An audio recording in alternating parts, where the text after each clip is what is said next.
Welcome to the Marble Sports Worldwide Podcast, where we discuss and analyze your favorite marble sports. From JMR Marble League to Algodo tournaments, we'll make sure you never miss the action. All marble sports, all the time, right here on the MSW Podcast.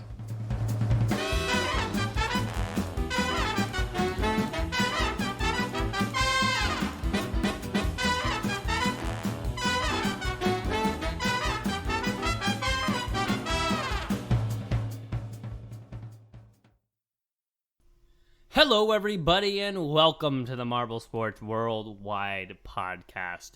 My name is Brendan. And I'm Commander Wolf.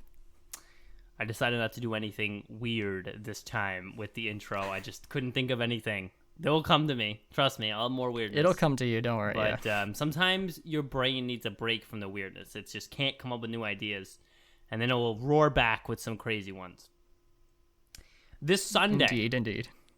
Was it Sunday? No, it was Saturday. This Saturday, we were showing off our house because we're selling it. So we had to be out of our house. We can't be there when people are looking around, of course, because that's how it works. You can't be in your house doing living, and then people walk through looking at your rooms. It's just not a good environment for selling. So we went down to the library, okay? There's a library about 15, 20 minutes away from our house. 10, 15 minutes away. So we went down there to sit in the parking lot. The reason we went to the library is because there was a dog park there, and we had dogs, and we had to be able to keep our dogs, busy for a while. So we're there, and I decided to take a walk. I like to walk. I like to wander around. I just enjoy wandering around because you never know what the frick's going to happen when you wander around, okay? Case in point. I was wandering. I wandered down. There was a bunch of tents, and I could hear, noise in the distance. So it's like, oh, maybe there's, a fair going on down, wherever, I guess, below the library. Not, below the library, beyond the library, I guess. Like a 5-minute walk. A basement library party. No. I did check out a couple of books from old series that I never finished, so that was fun. But I went down the tents. Then I come into this... It's like a new world opens up when I start hitting the tents. It people, it's like the redneck people of New Jersey and some shit. It's half the people didn't have shirts on.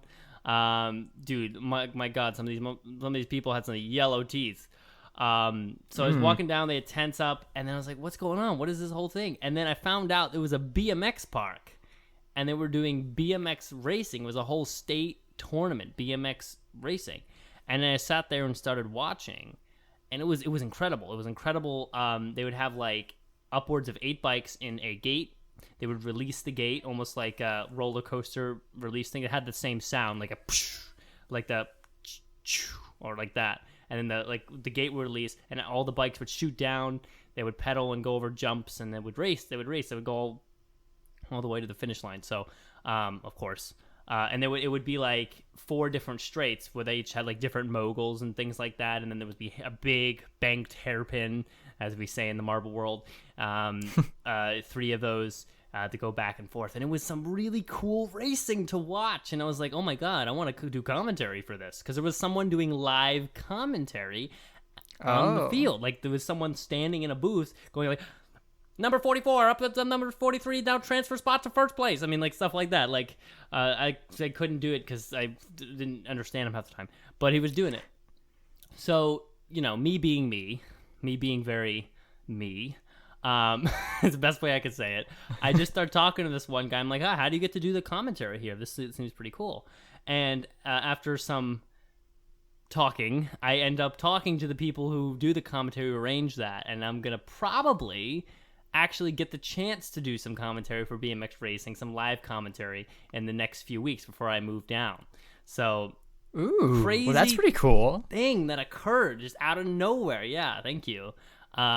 Just all of a sudden, now I get to do that, and it's really good for live experience. I've been doing commentary for a while, but it's always been on the YouTube. So, live commentary might be fun, and it might be a good learning experience. So, with that being said, for sure. That was my Saturday. And then, another mini story.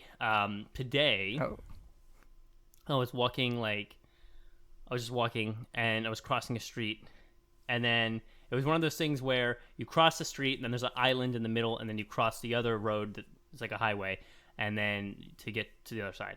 And in the middle there, they have that pole that says click here to cross, like the button thing. And usually, and like, there's a theory that the buttons don't do shit. I don't think they do nothing when there's buttons there. I just think that they don't really change much. The buttons are more useful when there's like, it's really quiet and the lights are just on this rhythm where they're not noticing people because there's not many people to cross, and it's just to remind them, throw a crosswalk moment in there. But normally I don't think they do that much. This one was especially funny because this one didn't have a button. This one, the thing said push the button to cross, and it was just like a little rounded piece of metal. And I tried to push on it, and it didn't push. I tried every part of that metal piece. I was like, maybe I'm just missing it. Maybe I'm doing it wrong. I tried twisting it. There's no button. Like, I think I know what you're talking about. It might be one of those like kind of like like you're like a touch screen kind of sensor. No, it just senses like the because body it heat. said on the sign, push the button. All right, so it wouldn't. It was insinuating that a depression was required, on the button, and there was just no button. It was just like a piece of flat metal. Like they tried to make something that looks like a button to fool you, and then it just doesn't. There's nothing there. So that was just really silly that I heard today. But I felt this would be the episode to tell those two stories since, well, they just happened. And, well, I mean, we got a very odd episode today, guys. I will say a lot of housekeeping, a lot of mini topics, emails to catch up on, but nothing really big today. We have about 5 different things to get through that are all kind of mini things, but I think still will be a good episode. And this is the last one before we're going to dive full force into Marble League. And I gotta tell you what, I am so exciting for the exciting. I am so excited for the gliding glaciers. I really want to see them perform. I can't wait. I cannot. With that being said, I think that I'll let Waff speak for a moment, and if he's got anything to say, and then I'll let him transfer us to the news today. Yes, so today, the recording day is July 12th, and so tomorrow is actually my 2-year anniversary as the co-host. Whoa! Woo! Yeah. Oh my god, Waff, yeah. Good job. Good job talking. Yeah, like this has been, it's been such a journey, and like I'll definitely make another post about this in the Discord server tomorrow for everybody, but like also for all our non-Discord fans, this has been an incredible journey. Like I didn't think I would be here where I am today. Oh my god. 100 episodes in, over 100 episodes in. Like I flew out to New Jersey all on my own for the first time to go see a dude I've only talked to online to record a podcast about marbles. It's great. My life is this has been an incredible journey that I never imagined I'd be on, and like I can like, at least I'm a religious guy, and I feel like maybe God put this podcast in my life specifically because it would take me to these new places, and I've been very happy. This podcast has led to me like finding some incredible things to enjoy, and also helping me find friends that I've been some of the closest I've had in quite a long time. And this community is incredible, and I'm so glad that you guys enjoy what we do, because your support is what keeps us going and keeps me going. For sure. I am so glad Waff's here. I think it's crazy too, but I mean, we keep going. And I think this is just the beginning. We always think, we've been here so long, but you know what? I think it's gonna last way, way longer than it already has, and we're gonna go on maybe to episode 1,000 one day. That would be insane. Maybe it would be. I mean, it would be insane. We didn't think it would make it this far. No. I don't think either of us thought I would make it this far. I did not think we were ever going to hit 100 when we first started. Right now, I will say I don't think we're going to hit 500. I don't think we're going to hit 500. That's my think right now.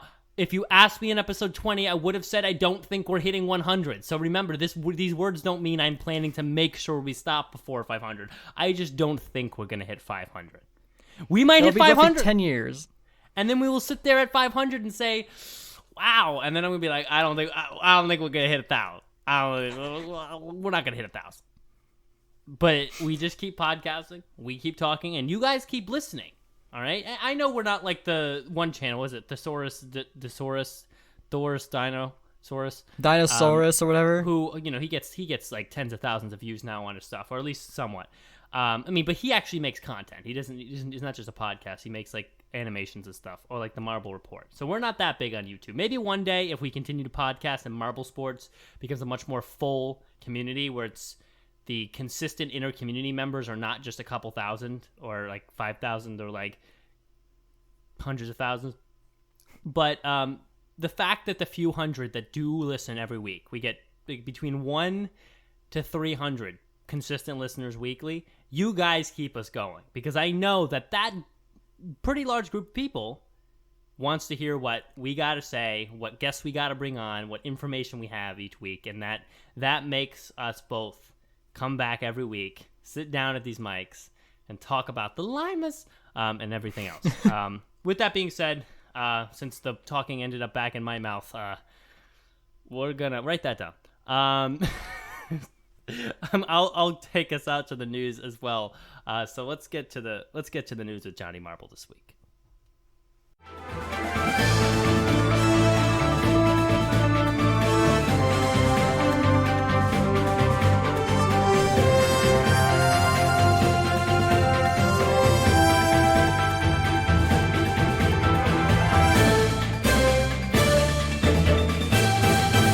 Hello, Marble Sports fans!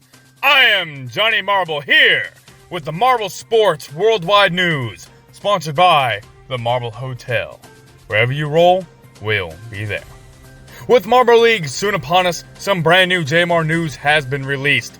A video game based off the Jelly's Marble Run universe is being created by Big Head Games and will feature events from Marble League, Marble 1, Marble Rally, and even some that we haven't seen yet. The game will feature online and local multiplayer, customizable marbles, drama events, and commentary from Greg Woods himself.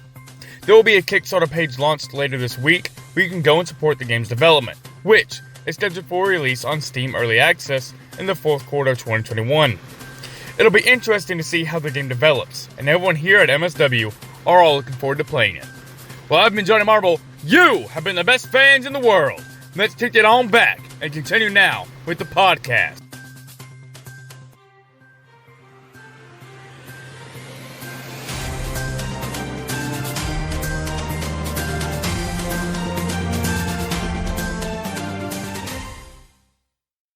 All right, thank you, Johnny Marble, for bringing us the news this week. Hi, Wolf. We're back from the news, by the way. Oh my gosh, Brendan, that was drawn out. that was annoying. Be honest. It was. Why'd you do it? I don't know. I just like to keep it. I like to keep it faster than the Rojo rollers out there, you know? You have to keep you on your glass or whatever, keep you on your feet. I was going to say your Rojo toes or something. They put Rojo at the beginning of everything. Whatever. Rojo toes. All right. Let's go to the Rojo emails then. Okay. Pulling them up. We're going to talk about the Rojo rollers on the RetRollSpective, but we have emails to handle. So let's go find them. There's a couple here. Yeah. All right. I know Richard Hinckley sent in his like a stats thing again without like that. All the teams. So the first, we'll handle that a different episode. Gotcha.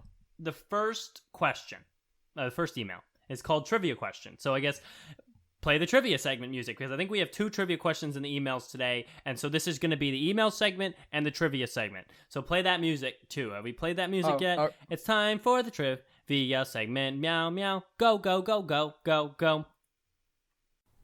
Now it's time for the trivia a segment. Come on now, let's go, go, go. Go, go, go. Waff didn't finish that. You suck, Waff. Go, go, go. All right, so play that too. Okay, trivia question by Matthew O'Hara. Thanks for writing in, Matthew O'Hara. Let me remind you to write in mswpodcast@gmail.com, please. I want to hear what your fantasy picks were. I want to hear why you picked said fantasy picks. Please. Email. Come on. All right. You better be emailing. I better be hearing that typing right now. Okay. Here's the question. Out of these 4 teams, which did not compete in the Kinkagen League? The Kinkagen League? What? In the Kinkagen League, I guess. Yeah, I don't know what that is, but maybe team it's in primary Cobalts. Yeah? Okay. No, yeah, I think team primary. Thanks for interrupting my email. Thank you. Sorry, I don't know. Team I'm primary. confused with the whole Kinkagen. I think it's a RetRollSpective thing. I think it's what it is. Yeah, that's what I was about to say. It's probably somewhere in the future.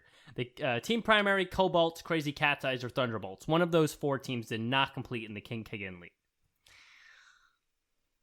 So I think it's a combination of Kinnicker, which is like marble in Dutch. So I get, but yeah, I think that's what the name comes. I just know where the Eggen comes from, but I think that's another Dutch word that I just don't know.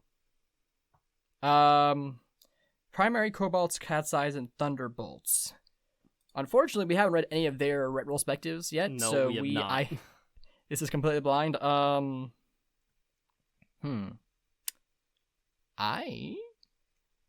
guess I'll get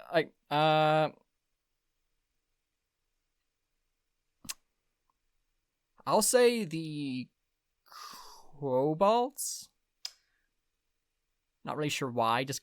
That just feels that way. I was gonna say Cobalts or Cat's Eyes because they're both the odd ones out. Crazy Cat's Eyes is too good for these other 3 teams, and Cobalts is not good enough for these other 3 teams if you switch around the grouping. And usually the teams of similar abilities you find in similar places. Like in the RetRollSpective here for Rojo Rollers competed in a competition that had the Jawbreakers in it, the Quicksilvers, the Jungle Jumpers, and the Chocolatiers, all crappy teams. And Rojo Rollers is a crappy team, let's be honest. So they do kind of group them nicely like that. So I would say Crazy Cat's Eyes then. The answer is Cobalt. You were right. Wow, good for you. Oh shoot. Okay. Wow. They applied, but their application was denied. Ooh, that'll be some juicy information to read about later. Oh man. All right. Well, thank you for the question. Appreciate it. I guess I'll read the other email as treat it as my question. I guess. Which is the other? I guess Super Yak. Richard also sent an email for trivia at one point that we never used. Yeah. There's one at the top here. Oh, at the top? I thought. Is that the same one? Yeah, he resent it. So okay, thanks, so yeah, I guess Richard, for resending. We appreciate it. He's in the live chat right now. He's a cool guy. Thank you. So yeah, I guess I'll read this one as my question. Don't all right, guess, so just read. In events with 4 heats of 4, with the top 2 advancing to the semifinals and the top 2 advances to the finals, only 2 times did the top 2 marbles competed in the same heat in the first round. What were the years, the events, and the marbles? Is the trivia trying to understand what the frick he's asking? Holy I crap. am so confused. I'm trying to buttress this question by reading it out one more time. Buttress the audio. Maybe you guys can understand. In events with 4 heats. So events with 4 heats, meaning like a 5-meter sprint. Okay, there's 4 heats in a 5-meter sprint to weed it down to the champion. Of 4. Okay, 4 heats of 4. With the top 2 advancing to the semifinals. So he's saying like a 5-meter sprint type thing. Top 2 advance to the semifinals. The top 2 go ahead. Okay. Only 2 times in those types of events did the top 2 marbles compete in the same heat first round. Okay, that is a good question. Let me tell you what, Richard. That is a very good question. The wording could use some help. But I mean, how else are you supposed to say that? Because it's very... So in events with that style, with that 4... I guess you can call it 4-4 style, or you could... Yeah, you could call it 4-4 style. 4 heats, 4 marbles. There's apparently 2 times where the two top finishers, first and second place, competed together in the same first heat. What those are? Holy crap! Yeah, so the years, the events, and the marbles. So like. Why don't I just roll right out of this episode? Holy crap! Like seriously, like is there a way? I don't think there's a way that we could know this unless like we studied the wiki or re-binged the series again. Crap.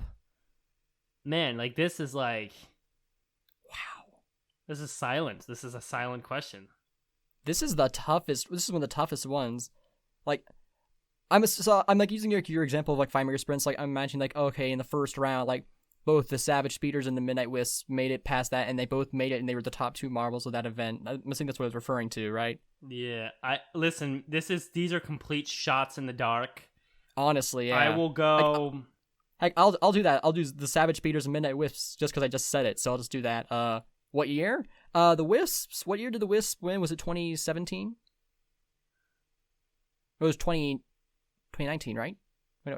No, it's just it doesn't matter when they won. It matters what the winning of the event, not the whole. No, year. I know, but like the year that the Wisps were doing the best is the one I want to pick. That's a good point. There's 2018.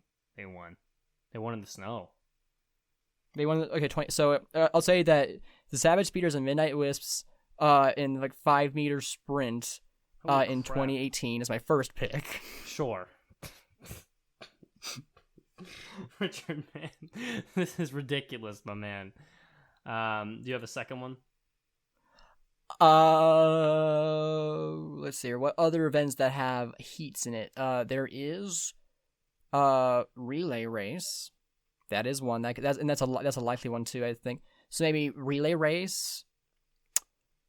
I want to say the Raspberry Racers and Mellow Yellow in 2019. Listen, man.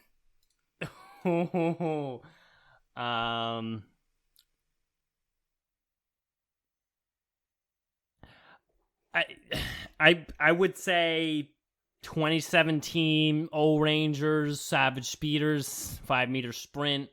I would say 2019 Green Ducks, Hazers. No, Green Ducks, O-Rangers, 5 meter sprint. Those are my guesses. Richard's in the live chat, so tell us the answers, man. Because if I'm close, I'm lucky. If Waff's close, he's lucky. Yeah. If you're even close, you get a gold star. So here are the answers. Marble League 2017, Event 5, Hurdles, Starry, and Starry from Team Galactic, and Savage Speeders. Swifty from Savage Speeders. Marble League 2019, Event 10, Hubelino Maze. Awful event. I freaking hate the Hubelino Maze. Hazers and Pinkies. Holy crap. Wow. We were not close. I know that now. So if that's ever asked to me again, I'll probably get at least partial points on the question. But that is that is a really, really hard question, sir. That is probably the hardest one we've ever heard. You have to be a marble master. I don't even think Gel would know. Okay. We have one more email. But before we do this last email, we're going to do another trivia because we're in the trivia/email segment. And This was submitted by Super Yak in the Discord. I'm excited for this one too. We'll see. Difficulty extreme, so it's too hard. But here's the question.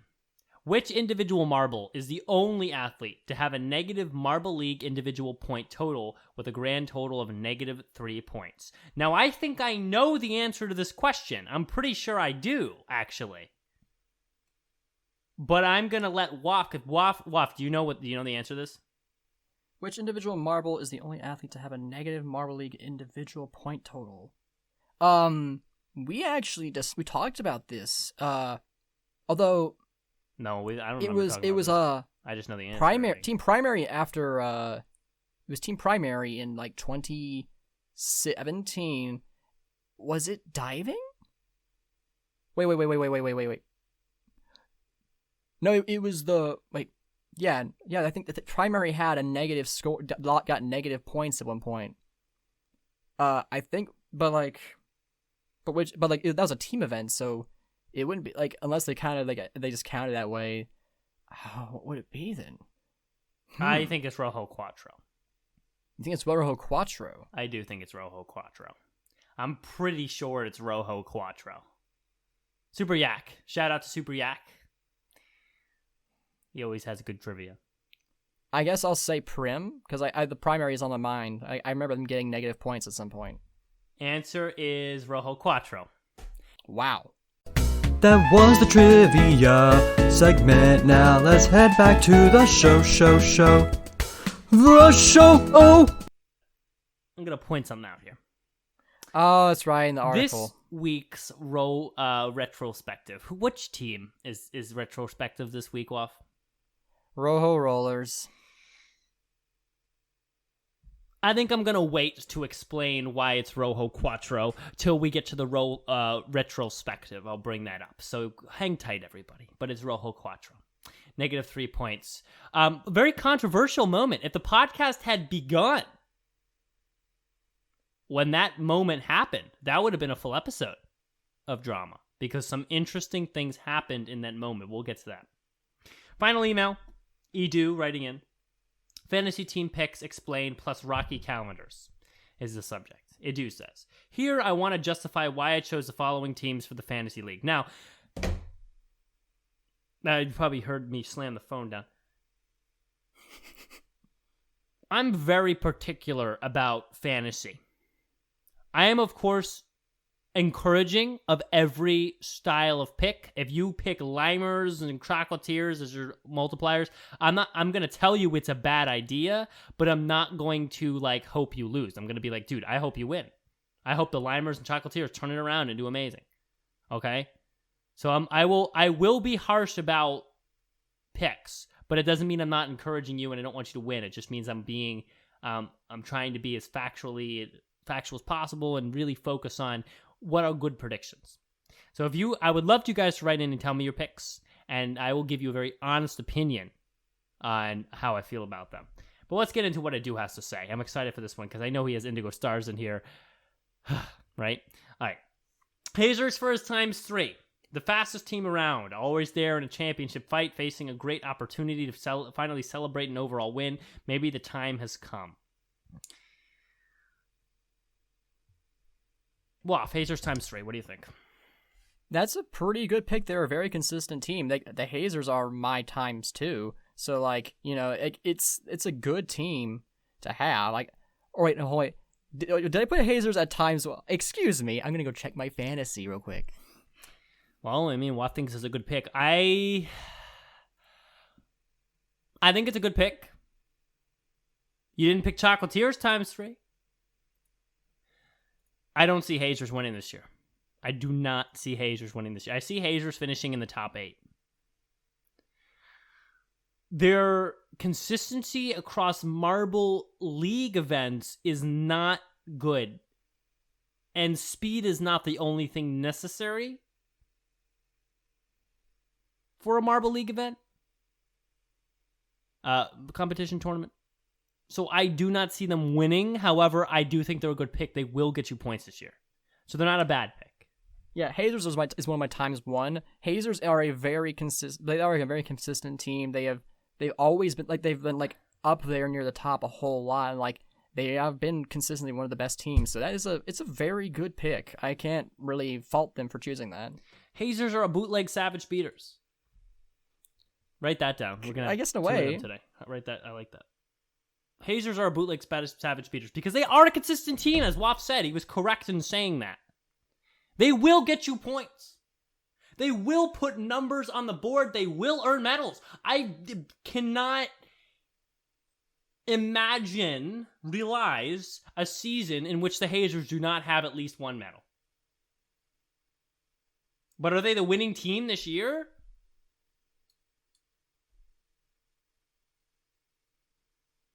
I don't know. That's a long pause. I don't think so. The long pauses is what keeps everybody sucked in. They're like, is he on the edge of their seats? On the edge of the seats. All right. Raspberry Racers ×2. Now we're talking. WAF picked them for times 3. And I think WAF's pick of Raspberry Racers for times 3 is not a dumb pick. Because they could win this year. They have strong qualification momentum. They've won a Marble League before. They're a good team. They are. Raspberry Racers they are a times very 2. good team. Well, it's my team, and also, he's a Raspberry Racers fan. And also a solid contender, especially when all 4 members are on the field. Teamwork was very important during the winning 2019 campaign. I love how they do writes emails. I do. Raspberry Racers are a good teamwork team. That is a strong point. Something that we didn't really focus on, teamwork versus singular. Yeah. But, I mean, if you would agree that Raspberry Racers do work together as a foursome. Mm-hmm. Admittedly, I don't have any facts to base this on or any stats, but like they do exude a feeling of camaraderie that a lot of the other teams don't really as much, you know? Yeah. I personally think that that's a good times 2. I almost picked them for my times 2. I just had to go Savage Speeders. And I don't see Savage Speeders in the Deuce team, so yes, that rant is coming after. Just wait. It's coming. Don't worry. But I do think Raspberry Racers is a good pick, so I'm in agreement with that. All right. Indigo Stars. Ooh. Man. Woo! I'm sad. All right. My first risky move, man, you're telling me. The most forgotten team until before the practice race. I believe they have value to be in the mid-pack or even shock the world. Shock is a Thunderbolts marble. Funny. They aren't bad. They aren't bad? What did I say? Waff, do you remember what I said after the episode with the Indigo Stars doing really well in the Sand Rally? What did I say about that? I think you probably said something along the lines that it's a fluke. No, what did I say? You don't remember then? You don't remember what I said about that? I do not remember specifically what you said, no. What I said about that. Just because you see a singular good performance in a singular event, not even a winning performance at that, just a singular good performance from a team that has proven to not be a 100% consistent, 100% high-performing team, does not mean that they are worthy of attention this year. I'm not going to under-exaggerate their performance in the Sand Rally. Second place is very good. But 1 second place in a Sand Rally when the team is usually god-awful, I don't think that's enough for your third pick. I know it's just a times 1, but still. Well, I mean, like, to be fair, like, we did say in the episode that, like on our fantasy episode, that it was a win. It was a win. It was sorry. Yeah, we'll have to cut you off. It was a win. It wasn't a second place. But even so, my point still stands. It's just, like, maybe slightly weaker. It's like a bridge after the rain. All right, go ahead, Wolf. I was just going to say that we did say that, like, 1 wild card pick was perfectly fine for the times 1 picks. So, you know, they would be that's their wild card. But is that their wild card? You just wait. We picked Rojo Roller. Just wait. No, we haven't gotten through the rest of his picks yet, Mr. Waff. All right. We haven't finished Edu's picks. 1 wild card is good, Mr. Waff. If he had put Indigo Stars at the 5th pick at the bottom, I would have been like, listen, I don't think it's a good idea, but you might as well. We're not done with Edu's picks, Mr. Waff. So this one is for sure not a good pick, in my opinion. They are not a team that's going to have a strong level of consistency this year. They're not a front runner. I can't see them being a front runner. I see more likely the Rojo Rollers being a front runner than I do the Indigo Stars. Next pick, Shining Swarm. See? Told you. Okay, I see it. Okay. 2017 was okay, he says. Unfortunately, an injury took away the attention from their goal. This team can be more and finally have the opportunity at the main stage. So a very vague response on that one. Shining Swarm is a good wild card pick, as Waff was saying. That's a good wild card pick. I almost went with Shining Swarm instead of Gliding Glaciers. Because I think Shining Swarm is so out of it, so far removed from competing, because I haven't competed in a long time. We haven't seen much of them, and they did so well in Showdown that they may actually be an oddly surprising pick this year.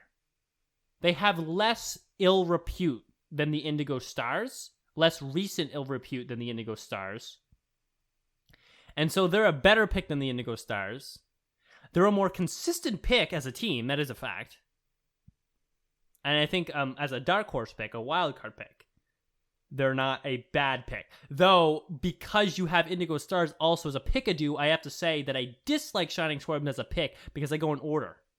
So you have Indigo Stars already on your team, so that makes Shining Swarm a bad pick. But if Indigo Stars was not in your team, Shining Swarms is a good pick. But anyway, Wuff.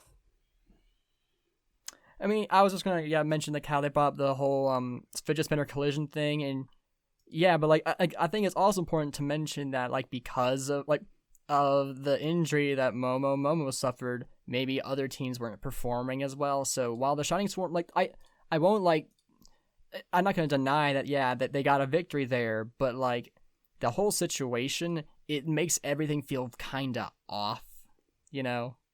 Mm-hmm. Yeah. That's fair. But I mean, at that point, how can we know? How can we predict that? True. So part of being a good athlete is like dealing with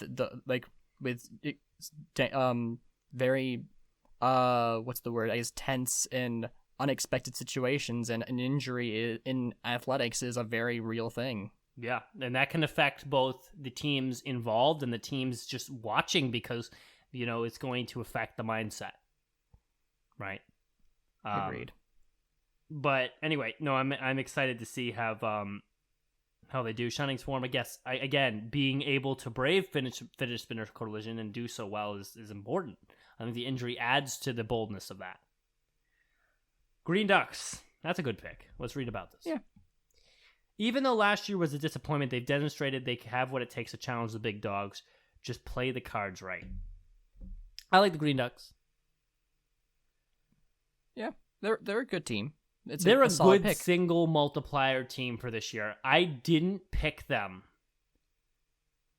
but they're not a team I wouldn't recommend picking. I do recommend the Green Ducks. I do think they have the potential to challenge the big ones. So Green Ducks can beat the Savage Beaters any day of the week. Green Ducks are that good. They aren't that good recently, which is why I held off on them and went Raspberry Racers and then Gliding Glaciers. But they are a good pick in general, and so I'm not going to knock that pick. They're a good times 1. They're not a good times 2 or 3 this year. I really don't think so, just based on their previous performance and their lackluster performance in the qualifiers. But they are a good enough pick that if I see them on times 1, I'm gonna praise you. I think you did a good job. Yeah. So I guess looking at the picks as an overall, with the exception of having both the Swarm and Indigo Stars on the team, it's a pretty solid pick. Solid picks. I think that you'll do fairly well with this fantasy league. Well, there's one problem, Woff, and you know what that problem is. I'm gonna let you tell everybody what the problem with this list of teams is. Oh yeah, that's right. The Savage Speeders aren't there, so there's just a massive opportunity of points just kind of thrown out the window. Thank you, Wuff. Well said. And I if you're picking your teams based to try to win fantasy, man, you have to, at least for this year. This is not true for every year. We'll talk every year. You have to have Savage Speeders on your team. You have to.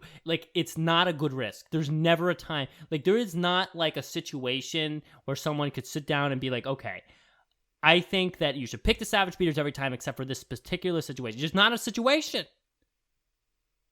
Even if you pick the 5 best teams besides the Savage Beaters are the best team. They're the best team. Yeah. Best team in the league. Statistically, they should be on everybody. All 200. How many? How many are there? How many? Let's look it up right now. It's Fantasy Marble almost League. 300 at this point. Fantasy Marble League. All how many? Community leagues. Marble League 2021.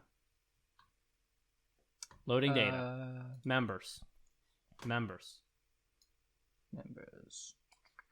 303. All 303 teams on the Marble League 2021 Community League Fantasy League should have Savage Speeders on the team because they are proven by data the best team in Marble League over time, over every year. I know they had fifth that 1 year, but if you collect their data, they're the best team.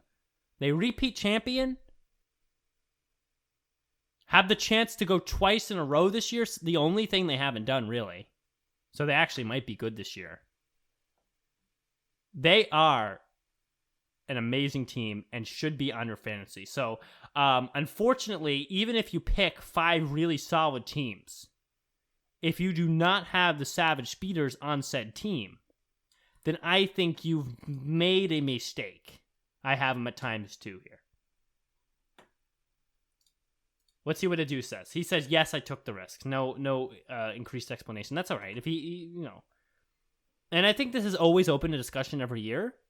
But I think at the current moment, then they should be on your team. Maybe they'll do bad this year, and then maybe we have to shift our perspective on the speeders for the future, in future forward. But for now, you can only play odds. You can only play what you know. And you may not want to put Savage Speeders times 3 because you may not think they're going to win, but they will be good. Mm-hmm. So you have to pick them. I do as it'd be very funny if it turns out that was actually the right choice this year. Like, man, we will be screwed, and EG will be way up there. Well, listen, it might be. That's the thing. Marble Sports, anything can happen. So yes, Idu's picks could beat off all of them could beat the Savage Beaters. I'm telling you that even if that happens, the Savage Beaters are a smart pick because we're picking them now. Right. And we don't know what's going to happen. We only know what usually happens. We only know who's usually good.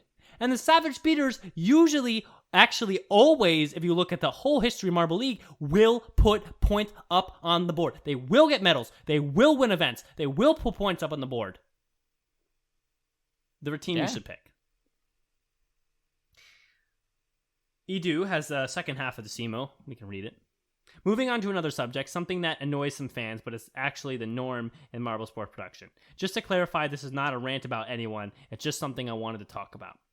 At this point, most of us notice how empty is the JMR's video schedule. It feels weird, and most fans are used to endure big gaps in the calendar. Yet, yes, this doesn't help with keeping the hype up for future events, and it also makes it difficult to keep casual viewers interested in the channel. That's a good point. We've talked about that. But also allow us to realize how atypical 2020 was. Last year's boom was a result of a rare perfect storm, with people confined at home without sports to watch and searching for new forms of entertainment. That's also a fair point. We shouldn't forget that. Big name sponsors and the pinnacle of international organization and communication to get the videos out. Said conditions are gone, and now the production team, including the new committee, is still adjusting to this new reality. But if we look at basically any other channel, we notice responsible people, since they aren't able to pump out content regularly, since they're generally one man, 2 is the maximum they can get, amateur operations who have to deal with everyday life and its priorities. In the end, turns out it's just another day for the more serious fans. Edu says this was in response to a lack of schedule on the JMR channel. It was released later in the day he wrote this, but the point he has still stands. Now that is a good point. Marble Sports, not Marble League, is very hard to produce. It's a job to produce because you have to do everything. You have to, there's no it's not like producing like soccer because where the people move and you don't have to touch them. They just play the game and you just record it. In Marble League, you have to make the marbles move. Then you have to pick them up and put them back. Then you have to make them move again. And then you have to move them all around and all that. And that takes a lot of work. You have to build all the things that make them move. All right? Think about how easy Marble Sports would be if the marbles can move on their own. And for Collision, you didn't have to build this whole arena. You could just put them in the arena, and then they could just go at it themselves. Or for soccer, they could just play soccer. They can't do that. They're marbles. That makes it a lot harder to produce. That makes it a lot more difficult to produce. Marbles are small. All right? That makes it kind of hard. So that adds time to the production. People have lives. Smaller channels have a lot going on. It's hard for them to produce as much. If you become JMR, it's their full-time job almost, and it still takes a long time to produce, especially if it's only one man doing the job. And we're in that weird in-between state in the era of marble sports where it's not big enough that JMR can safely and wisely hire a whole large team of production where there's 10 people all doing a different little job. But it's not small enough that they can get away with having months between videos or having quality lack. So we're in that weird middle stage now. This is going to decide, this is the stage, this is the point, the fulcrum point that decides whether marble sports makes it to that next level and becomes something that is actually worldwide recognized, or at least nationally recognized. Or if it always stays a YouTube curiosity. That decision, the decision, sorry, I'm on a little bit of a soapbox here, Waff, sorry. That decision for curiosity versus national sport is one that's going to be made slowly over the next 5 to 10 years. That is a fact. It's not going to be made in a year. It's not going to die out or take off in a year. But it is 2021. By 2030, and yes, that seems like a long time from now. Some of you are in high school right now and will be married by the time 2030 comes. This is crazy, but it could be true.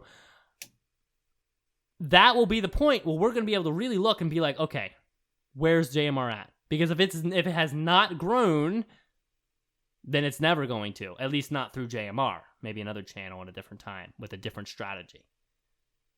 But if it is going to grow, it will by 2030. And so we're in that middle part. And that's where things are tough right now. Singular production, but there's a lot of pressure because it's such a big channel and a lot of expectations.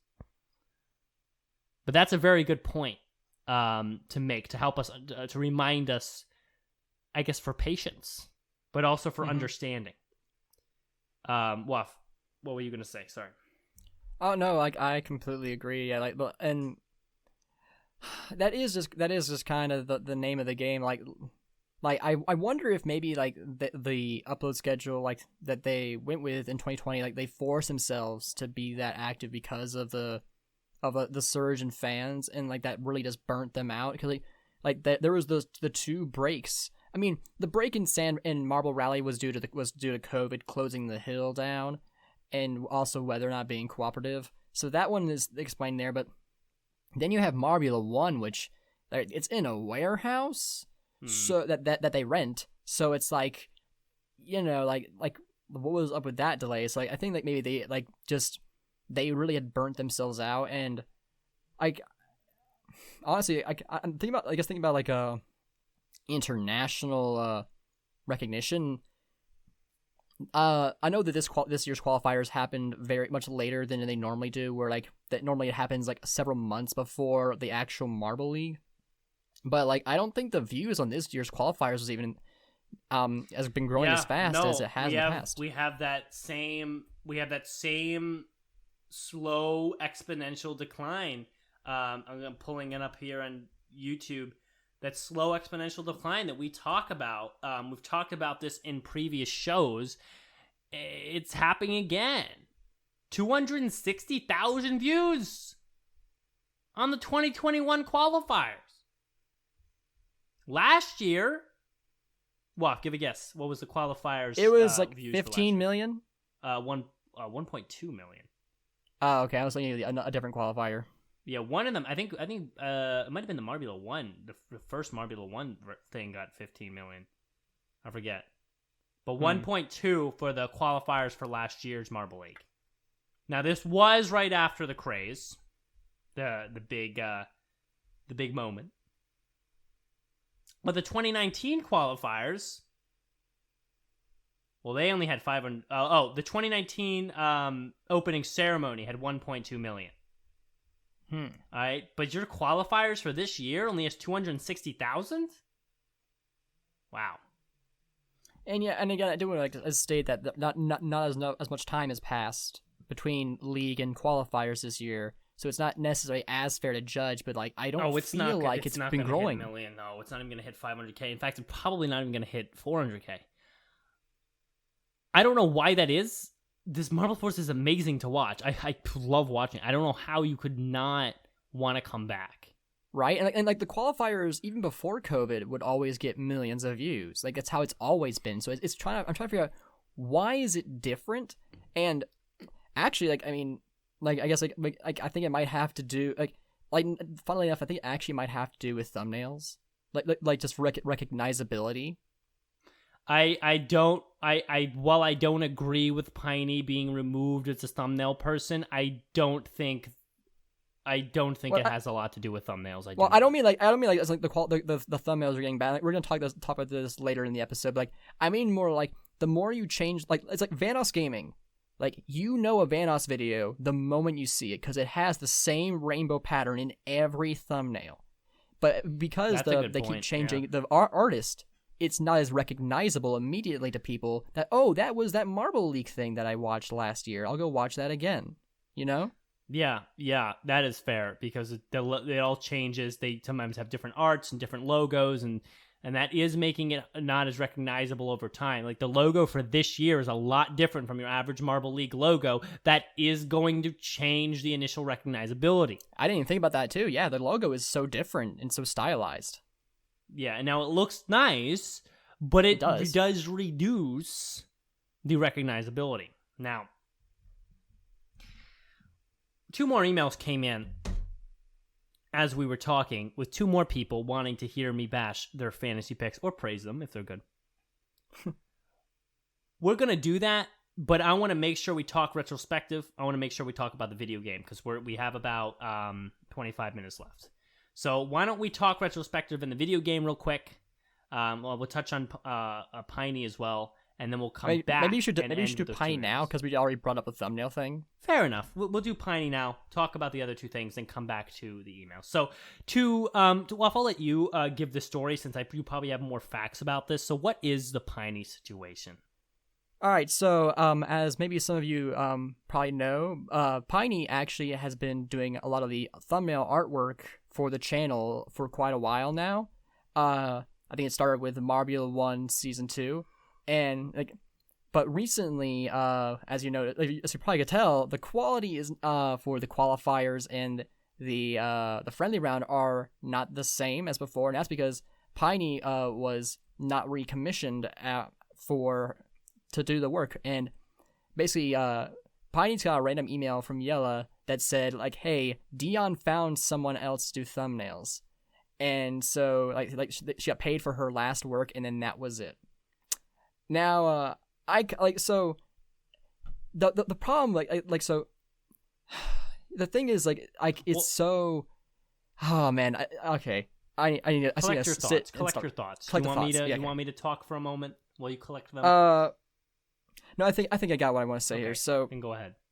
The problem with the situation is not that necessarily that Piney was not recommissioned, because like it wasn't the decision to not have Piney more artwork is not unethical or anything like that, because like it was by commission, on a commission for each thumbnail. She wasn't like part of a contract. She wasn't a contracted employee or anything like that. So they didn't break any contract or anything. So like legally, that like they are within their right to not bring her back on and get someone else. Yeah. The problem that I have though is that like the way the emails worded is like Dion found it. So it's like, it doesn't sound like Yella wanted to replace her. Dion did. And it's like, well, why would he do that? Her artwork is really great. It's fantastic. And like, if you look at some of her thumbnail work and compare it with the qualifiers work, you can see that it is very similar to her style, but not as polished. So it seems like Dion still wanted Piney's level of quality, but not at the same cost. And I know that it was that he wanted it at a cheaper cost, because while Yella never complained about her rates, Dion did. But like, hey, Piney, can you lower your rates? But because he wasn't the one who, actually is hiring her, she just ignored it, because he's not paying her, it's Yella. So it's like, all of a sudden Dion is now taking control of like who is now doing the thumbnails, and sure, technically speaking, it could have been anybody. Like maybe like Yella's parents. Like also, so like, hey, like this is maybe you should like save money here or something like that. But it's like the fact that like his email specifically points to Dion doing this. It's like it's just more evidence of Dion ruining everything again.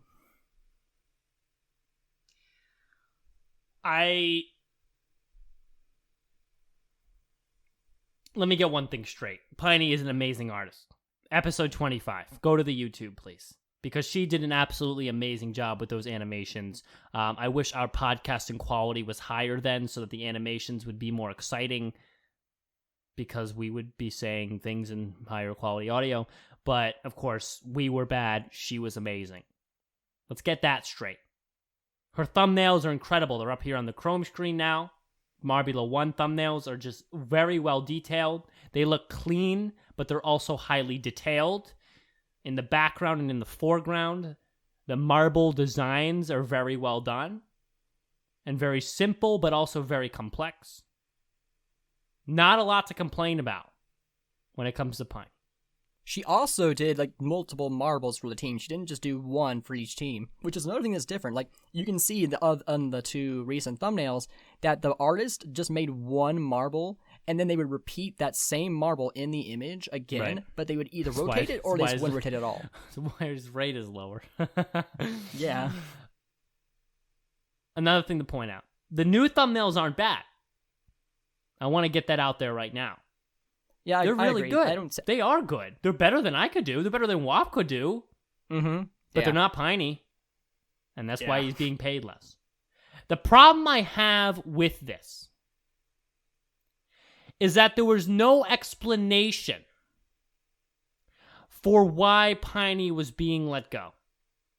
It'd be one thing if a long email was sent where it's just like, okay, Piney, listen. We love your work. All right, but me, Dion, the self-proclaimed now CEO of JMR, even though I shouldn't be, I am now.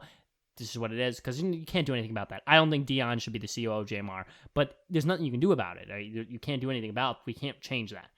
But if he sent an email saying, listen, I love your work, but your rates are just a little too high for us. We want to save some money, so we're going to go to someone else, or I guess, again, ask one more time, would you be willing to lower your rates?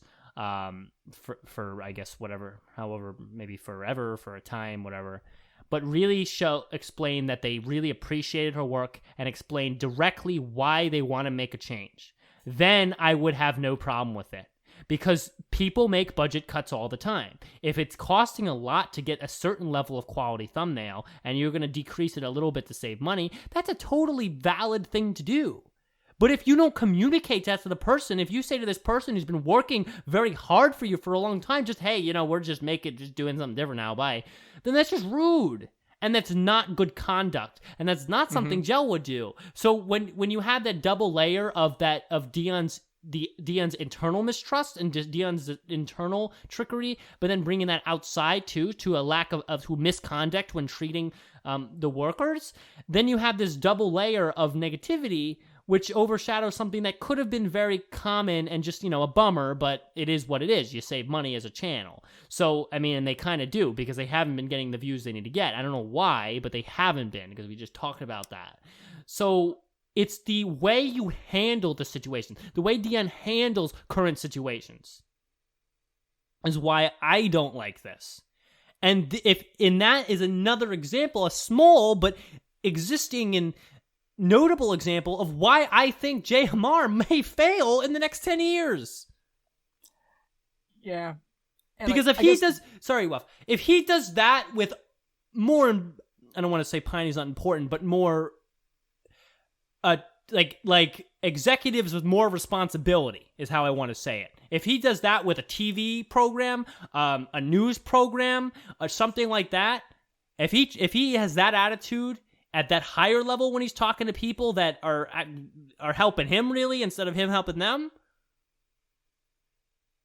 then JMR is going to crash and burn in an instant. They'll be like, okay, well, we have other things to do. We're not going to worry ourselves with this if you can't speak appropriately. Again, I think Piney's work is amazing. I am really sad to see that she's not anymore the thumbnail creator because she does an amazing job. Yeah, and I guess to try and be fair to Dion, I'm trying to figure out maybe what he was thinking, like, because again, I didn't mention like how like he contacted her like saying, "Hey, could you lower your rates?" Like, I think maybe Dion like viewed like oh, since I am also owning the channel, I'm also her commissioner, and therefore he feels like that her ignoring his request to or even to acknowledge him in regards to the rates thing may feel like maybe to him it's like, oh, it's justified, but like again, it's like it's just another instance of Dion being delusional and not realizing that no, you aren't her, you didn't commission her, Yella did, so you have no say in the rates at all. It's not your place.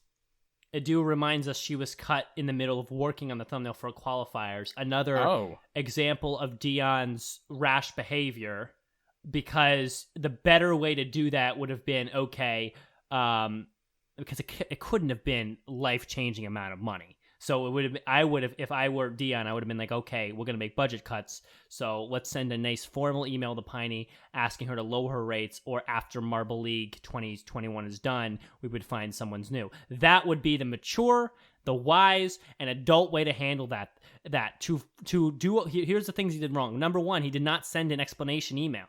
Number two, the fact that, like Waff said, like, okay, yeah, he might feel justified because he reached out to Piney and was ignored, but, but if you get angry like that, if you make these rash decisions because you feel justified in doing so, because you feel like you were wrong, that's not the mature way to handle being the CEO of a large organization. You have to be the bigger person always. You have to be the one who keeps it professional always. And you should never remove someone's position mid-project. You should never do that. Agreed. Because that's time that she can't get back now. And so to give context, basically, her rates was $100 per thumbnail, which might seem like a lot, but like that's what I get paid to do the commentary for that one channel. That's a lot for a thumbnail. Wow. Yeah, and that might sound like a lot to people, but like for high quality art, like that's actually fairly common, especially for something that's a large thumbnail like that. Like with that, I remember she made all those marbles too. And she made all of that by hand with her equipment and stuff. Marbula One, she made $1,000 off the Marbula One. Come on, man. Yeah. She made wait, because there was like a qualifiers and a regular video for each of the 12 races, dude. She made $2,400 off Marbula One. Listen, sorry, I'm getting sidetracked, but that's pretty damn awesome. Yeah, and it's important to remember, like, this is not like just like a side gig for like artwork is her career. So like it's like she kind of needs to do to charge as much as she does, because like that's how she makes money. Well, I mean, she's deserving of that money too. Indeed, thumbnails are worth that money, because I can just tell by looking at them, those motherfuckers take a long time to make. All right. Yeah. And to those who say that that's a significant enough amount of money to actually like fire her on, like, it's important to remember that back in 2018, like with the whole Hershey thing, like in just that 1 month back in 2018, they made over $6,000 just from merch sales. Now it's you can't put a few thousand into the. Well, they aren't doing better now as far as views go. Well, the thing is like now, like they're definitely probably making more from merch sales, and like while their views, I think, have leveled out, they're still making a lot of money from that, and they also have sponsorships, so they keep getting money from that, and like they have enough money that they're renting another warehouse. Oh wow! They have the money. Where are they getting this money? They can afford to pay her. They can't even get 500,000 views on their qualifiers. Holy crap!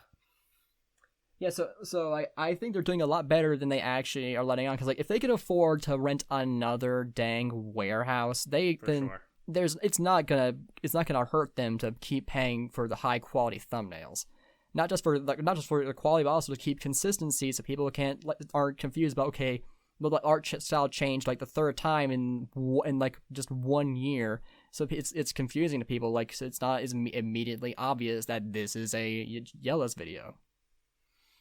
I agree. Well said. I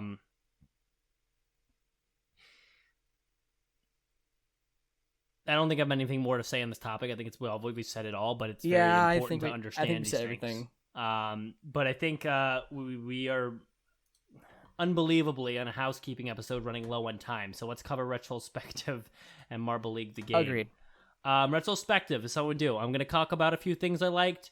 Waff's going to talk about a few things that like, we're going to move on. You can go read it if you want. RetRollSpective, gelsmarbleruns.com. Today's is the Rojo Rollers. Rojo Rollers from Central America, from Numarun, the newest old city in the world, apparently. Couple interesting things here that I saw. Number one, Rojo Uno was always a big fan of racing, but the rest of the team was not. At first, they were in time, but they didn't start as a huge fan. I also love to notice how arbitrarily 4 red marbles met each other, and they just happened to all have names in number order. Rojo, Uno, Dos, Tres, Cuatro, and then Cinco. That is a stretch. I wish there was a better underlying story for how the number order became, because like the way they show it is that there's a world of millions of marbles. They all have names. They all come together for a team, and that makes sense for everything. But when they're named Rojo Uno, Rojo Dos, Rojo Tres, Rojo Cuatro, that sounds like something where the lore should have came up with a story as to why they adopted maybe nicknames or something like that. Yeah. Because there is no way that makes any sense. What are the odds of that, right? I mean, Numarun is also a pun, like numero, but numerun. So like the place is all about numbers as well. But like, it's like, I do agree that like it's kind of ridiculous that someone would name their child Rojo number. Like, no, really? But like, I mean, it is what it is. It's the marble world. But what's ridiculous to me is that the 4 marbles that met up and became a team or happened to be numbers 1, 2, 3, and 4. You know what I'm saying? Yeah, no, I get you. Let me read something from the Rojo Rollers article. This was in response to red number 3 being dubbed not a marble. I'm trying to find the beginning of where yes, that whole situation. I want this. Okay. So give me some backstory. Early in the article, it says that the Rojo Rollers and red number 3 have made this sort of a partnership, which I think is also a weird stretch, but I'm fine with it. Red and a number in his name, he naturally came from the same places. Fair enough. That's fair. So I will. And Rojo Cinco apparently and red number 3 were both pursuing sports medicine. Did you read about that? That was interesting earlier on the article as well. But I'll just read this part of with you guys knowing that information. As described by the article, the teams you'll miss in 2019 Marble League, it was revealed that the Rojo Rollers had a difficult off-season. As the 2018 San Marble Rally approached, the new logo for Rollers released to their public, displaying a roller skate instead of the traditional red number 3 ball. This disturbed red number 3, resulting in the Marble League team was ending its long-standing relationship with them. Rojo Rollers privately met with red number 3, assuring them otherwise and preventing the descent from reaching the public. Wow, drama. I mean, we had enough drama in 2019. You guys know. Yeah. Need I say more? Needless to say, the confirmation in December that red number 3 had a hole on their bottom ballooned the scale of the controversy and created chaos. In the midst of training for the 2019 Marble League qualifiers, the Rojo Rollers had to act quickly and cut their partnership before the team's reputation was tarnished in relation to red number 3. According to Rojo Trace, we had no idea where they were in a marble. The drama over this had been astounding, and while we tried to ignore it, we didn't want to disappoint our fans. If they got the impression that we supported fraud, we'd roll fair and square, except not square, because then we'd be cubes, and cubes aren't marbles. I guess that's Rojo Trace's attempt at a joke when he's talking about something serious. It sounds like something I would do. Yeah, it does. Rojo Trace, is Brendan confirmed? Cubes aren't marbles. Write that down. Cubes aren't marbles. Actually, write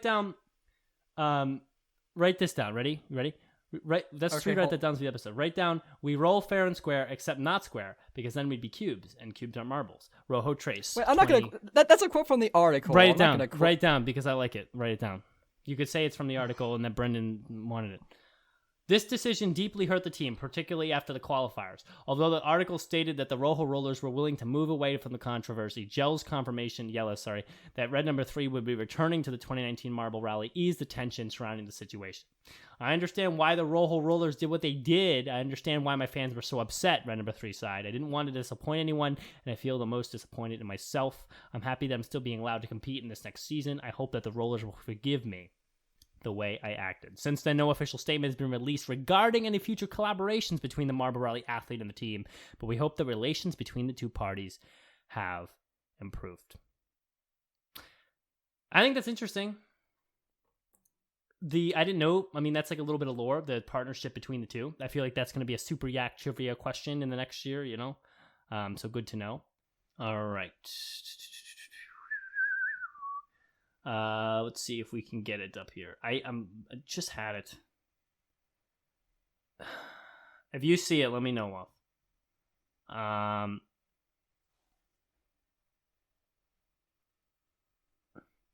It's earlier on. Oh, okay, here we go. The team earned 1 point during the relay. Oh, this is start quote. The team earned 1 point during the relay race due to the malfunction on the top track. The team placed last during collision, but made up for it in the sand rally when Rojo Uno earned a silver medal. The team is at the top of the standings for the second time. Rojo Dos placed fourth in the next event, the long jump, to earn 4 points. However, the next event, the water race, proved problematic for the team, and their performance was disqualified due to Rojo Cuatro allegedly blocking another team member. The Rojo Rollers lost 3 points as a result of this, Rojo Cuatro being the marble who got that negative 3 points. That was a false accusation, plain and simple, Rojo Cuatro claimed. It was already stuck off the flow of water and snowy from the snowballs hit me. I couldn't get rolling again, but I did not want to block anyone else from rolling again. Being disqualified was not fair to me and my team, end quote. So there was drama in that. It was kind of swept under the rug, but the Rojo Rollers were docked 3 points, and Rojo Cuatro, I guess he didn't score any other points or didn't really compete singularly in any other events besides that one in that season, so he got a negative 3 on his year. But Waf, you can also talk about any moments that you liked from the retrospective. My favorite part was actually the expansions to the lore of the whole world. Like, I guess because the Rojo Rollers, like, they hadn't had as, like, they kept not qualifying, they didn't have as much event stuff to talk about, and so they kind of expanded upon, like, the world here with, like, explaining, like, how there's a big hill in Numeron that actually was the inspiration that led, like, where marbles rolling down, it led to the creation of marble racing. It's like, Numeron is the birthplace of marble racing, and, like, that's really cool. I really like that. Like, I'm really looking forward to seeing, like, in other articles, like, expansion of I guess the concept and origin stories of not just the teams, but, like, the actual sports themselves. No, I agree. Yeah, some, like, odd other endeavors into marble sports as a whole. Other ideas, maybe some weird eccentric ideas, you know. Edu works with Marble Earth, which is an amazing project, by the way. I'm really glad Stints did that. Edu, go bring this idea for me to the situation. Stories about weird other experimentation with marble sports. Different marble sports that either succeeded but are, like, niche and, like, people don't, it's not popular, but they're, like, going on in weird worlds, or failed experiments in marble sports that ended in injury, even death, or just ended badly, ended in failure. Because that would be cool to see how marble sports, it was an experimental thing where some things worked and some things didn't, because that is life. If you want to really represent a different world, all right, through the project, then you need to have examples of failure. You need to have examples of things not working out and not just ending badly, but ending horribly. Because that is life, and that does happen in life. So that should be there, in my opinion, sorry. I would ask that you, Adu, who's here right now, a great writer, by the way. You should bring that idea to the forefront of the project when you guys are making those edits to RetRollSpective or making up lore for the future. I really ask that. I would love to see some of that in there. Maybe it's already in there. Maybe I'm giving you a suggestion that was already in the baseline at the initial basket of ideas. But if it wasn't, please do. With that being said, we have one more thing to talk about. I'll let Waff introduce this because I also don't know too much about this, but I'm willing to indulge it for a moment. Though I'm always skeptical. I'm skeptical with this one at first. Marble League video game. Talk to me, Waff. All right, so the company's name, I had it up for a second and now it's gone. But like a company has basically partnered with those Marble Runs to create a video game that'll be it'll not be free. It'll be like a paid game that it'll be Okay, it'll that have actually is a good thing. Yeah, I'm glad it's yeah paid it'll be because that means it's no gonna be good. microtransactions. It'll be like it'll have a Kickstarter to help fund it at some point, but basically it'll be a game where like you kind of like for that I guess like you can play through the event like Marble League events, Marbula 1 and Sand Marble Rally, and for the way they describe it, I think it means like you can actually like maybe play both as marbles but also play as a coach that's managing a team. Oh. Like it, so you can play both as an athlete and as a kind of like almost like a fantasy leader almost in a way, and like it'll also have like multiplayer where you can play with other people, and like you like have a quick matches or full blown leagues, whichever you want to do, and like it seems like it's interesting, but the problem is that there's not even concept art yet released on what it's going to look like, so we have no idea how it's going to play and all that stuff. So it's an interesting idea to me. It's just that like because we have so little to work with, I can't really say if I'm excited yet or not. I think this is really cool. I think it could be bad if it's not made correctly, but I think that the fact that it's going to be a paid game and it's not coming out for another till the end of the year, like Christmas, it has very good potential. The way it reads, get excited now, everybody, please. Big Head Games, that's the company. The way it reads is that you are going to actually have the opportunity to play through a full season of Marble League, playing through all events, or at least most of the events that have existed in Marble League. So you will be able to play a game that is Collision. You will be able to play a game that is 5-meter Sprint, and that one will be maybe a little basic. You'll be able to play a game that is Funnel Endurance. And if the game is made correctly, if the game focuses on gameplay over looks, I really, really hope it does. I know looks are important, but there are games that look like crap, but are still popular today because they're fun. There are games that look amazing, and they died in a day because they just are god-awful to handle. If gameplay is the focus, if comfortability is the focus, if playing you really feel like you can maneuver your marble well, like in Marble It Up, that's a game that has really good gameplay. The maneuvering in Marble It Up is very fun. So if the gameplay is good, then this could be a very good game, and it could be a very competitive game, one that even could become maybe an esport in the long-term future, where people play Collision against each other, people play 5-meter Sprint or Funnel Endurance, things like that. That could be really cool. We don't have enough information to really expound. Maybe we'll do a day where we give ideas for what we want to see, but obviously that's I guess there's some additional information, like you can like actually make custom marbles. Apparently there'll be a marble designer in it. There'll be like drama events that happens, like I guess a fan getting on the track and stuff like that. Something that's apparently gonna happen. They'll have Greg Woods doing commentary.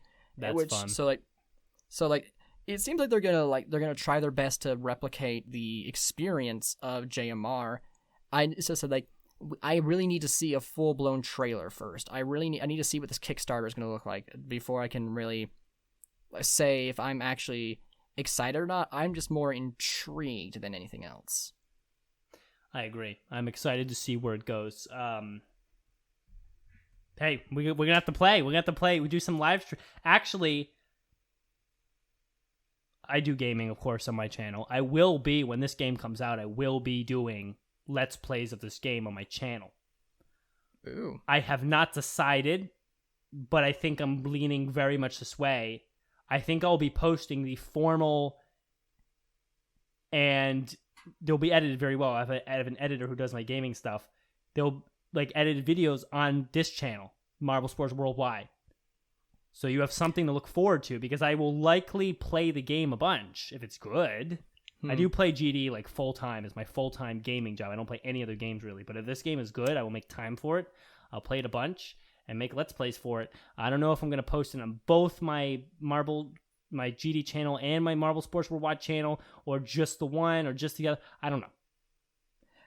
I do But remember, I will be doing it. I think almost a year and a half ago, I made a MSW Twitch channel because we were thinking about doing game nights. So we have a Twitch channel for this if we want to do that. We stream it together.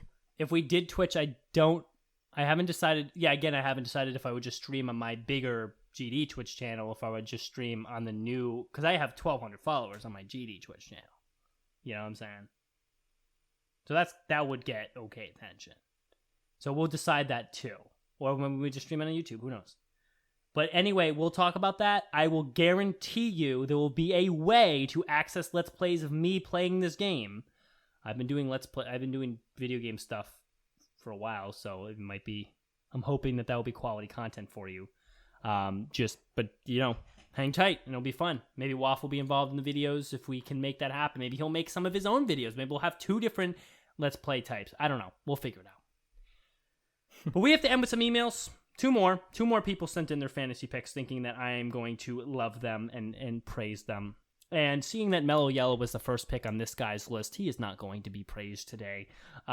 Let's read it. Alex is cool, since it's his pick. He said, me and my friend made picks for fantasy, but he can't access the Discord, so he did not enter the official. But he still made picks. His picks were Mellow Yellow first. And his explanation was, it just feels right. They need their moment. Now that is a bad pick for first, for ×3. Yeah. They're not a bad team, it's that they're so inconsistent. They're better more as a ×1, honestly. I agree with that. I almost picked them as ×1, but as a ×3, it's a horrible pick in my opinion.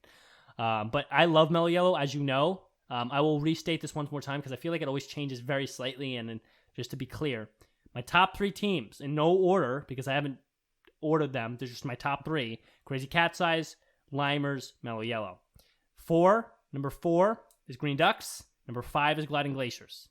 All right, so Mellow Yellow's up there. I love Mellow Yellow, but I don't think they're going to win. Rojo Rollers for number 2, for your 2 times multiplier. Now, that's a worse pick than Mellow Yellow.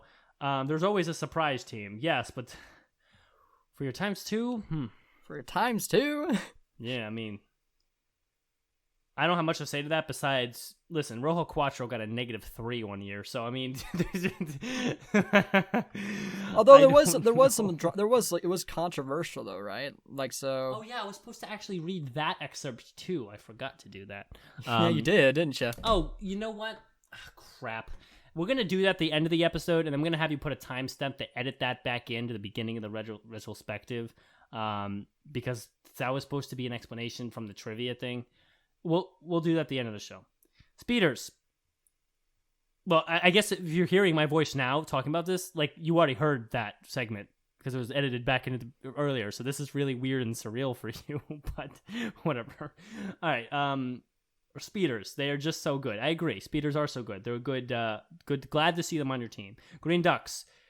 Another team. They're a good pick. Hazers a good team. I don't know why you picked 3, 4, 5 Speeders, Green Ducks, Hazers. Why didn't you put them in your multipliers? I don't understand. If you would switch them around, if you put Speeders ×3, Ducks ×2, Mellow Yellow, Rojo Lures, Hazers, I would have said to you, that is a damn motherfucking good team. That is a strong fantasy team. It's not my fit. It wouldn't be my technical choices, but it's a good fantasy team.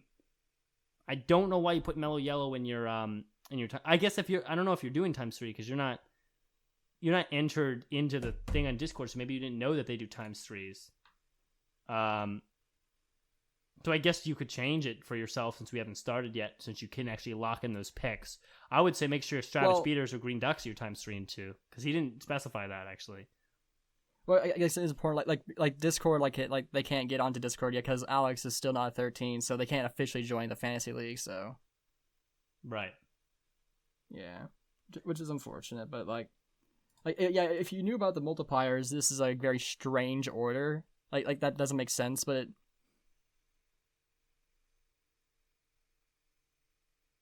yeah. Speeders and Hate, they're just so good. Then why are they third? Yeah, I don't know for sure. Oh, and Akinon in the live chat, yeah, it's the same thing. If Marble Game is good, I'll make time for it. If it's not, GD is my full-time game. So, and trust me, it's gonna be years before I get to the end of that game. The levels are so hard. But Not terrible. His friend predicted Ducks to win as a Ducks fan. Okay. I can agree this is a good choice. Also because his fave is the Oceanics and they are competing. Well, yeah, Oceanics. Finally, I did an overall ranking of each team without the Maze Race. You can send that. Maze Race is weird, but that's good that you omitted it, I guess. Yeah. Richard Hinckley's picks. We'll end with these, and then I'll read the excerpts that will be edited earlier on. Mini Maniacs times 3. Well, I can't hate that pick. I don't like it. I don't think it's not my personal opinion favorite pick, but I can't hate it. They're a good team. They auto qualified. I mean, you can't hate it. Hazers, Raspberry Racers, or Rangers for times 1. Now that's solid. Yeah, that's pretty good. It's hard to complain. And Savage Speeders times 2. Actually, this is a really good team. I would have put a Rangers times 3 and Mini Maniacs times 1 and said that would have been a little bit better.